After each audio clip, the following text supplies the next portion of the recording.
Hello, my name is Sam and I'd like to tell you about some ostrich eggshell fragments that we have in the Egypt Centre. The fragments are of varying sizes, ranging from 40mm by 32mm to 10 by 5mm. They seem to be a fairly uniform thickness and coloration, suggesting they came from the same egg. The surface area amounts to approximately 360mm squared. None of the fragments show any sign of decoration or perforation. Additional eggshells are known from the pre-dynastic cemeteries of Armant in burials 1417, 1631 and 1666, with the latter including a complete egg. A standard surface area for pre-dynastic Upper Egyptian eggs is measured at around 5,810mm squared. This was derived from data from ancient eggs held in various museums and allows us to estimate that our shell constitutes around 6% of an entire egg. Of note, the original photograph from the excavation shown on the left shows 15 pieces, whereas only 13 fragments now remain as shown in the image on the right. On examination of the object register in the unpublished excavation report, 13 pieces are listed, indicating that 2 additional fragments must have been lost at some point between being photographed and being recorded prior to their arrival in the Egypt Centre. The fragments date from the pre-dynastic to the early dynastic period of ancient Egyptian history, around 3000 BC. They come from the cemetery of Armant, grave 1606. Armant is an Egyptian site around 12 miles south of Thebes, modern Luxor, and it's on the western bank of the River Nile. The Egypt Centre received the excavation material from the currently unpublished cemeteries 1600, 1700, 1800 and 1900. These were excavated during the 1930s by Robert Mond. Ostriches are known to have lived in ancient Egypt since pre-dynastic times, as evident from rock art, which typically shows an ostrich being hunted by a man armed with a bow and arrow. Physical remains of ostrich are rare in the archaeological record, suggesting that ostrich meat was not a primary concern when hunting ostrich. Ostrich eggs and items made of eggshell, however, do appear on a fairly regular basis, and ostrich feathers are used in the making of fans. The fan shown here is from the tomb of Nebamun in the 18th dynasty and has had the feathers replaced with modern substitutions. Within a pre-dynastic funerary context, ostrich eggshells do appear as grave goods. The purpose of their inclusion in this funerary context, however, is unclear. Shell fragments were made into jewellery, such as disc beads, but it seems unusual to include the raw material in a burial. It is possible that the eggs may represent food provisions for the deceased, although later offering lists do not include eggs.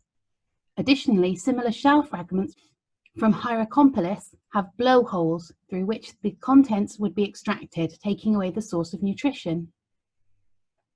Alternatively, the eggs may have functioned as cups or bowls, yet examples rarely occur in settlement deposits, and given the fragile nature of shell as opposed to more durable pottery alternatives, they would be unlikely to be practical in a daily domestic context. More likely, ostrich shell had some symbolic or ritual function, likely connected with rebirth and regeneration. In spite of being overlooked by the excavators, some possibilities as to the importance of shell fragments can be made. Although shell only exists in a small sample of burials, it's possible to see that the fragments are included in the burials of children. It's not impossible to imagine the egg as a symbol of rebirth, and a reflection of the ritual customs associated closely with the connotations of childhood.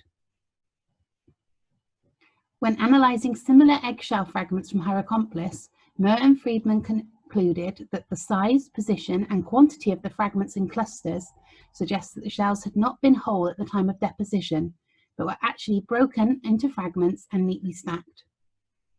These unworked fragments, when not amounting to enough to constitute an entire egg, as is the case with our examples, may have been considered enough to represent a complete egg ideologically if a complete egg was not available. So here's an example of one of the multiple burials from Armant of a similar date.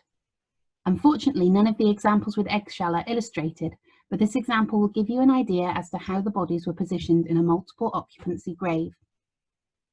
Given the rarity of examples from Lower Egypt, the ostrich egg as part of a burial assemblage can be considered a reflection of a higher status. This also seems to be the case when noting from the excavation reports that many of the graves which included eggshell are slightly larger than their contemporaries with a higher quantity of grave goods. This may reflect a higher status, however, the number of disturbed burials means that these suppositions must be considered with caution. Prior to my research, these fragments remained in storage, but have since been moved on to display in the House of Life, along with the rest of the material from grave 1606, in order to give an example of the type of material coming from a burial at this time.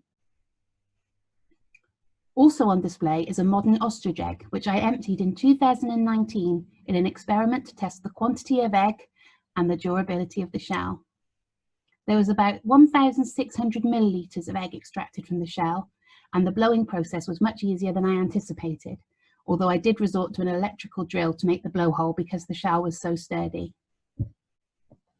So, in conclusion, a seemingly unimportant artifact, overlooked by the excavators, can yield information about ancient Egypt.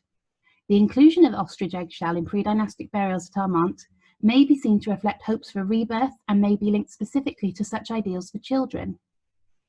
The burials which include ostrich eggshell fragments do seem to be of a relatively higher status, which may be why they were afforded these additional ritual deposits, although the limited data would require further investigation to prove such hypotheses more conclusively. Thank you so much for listening.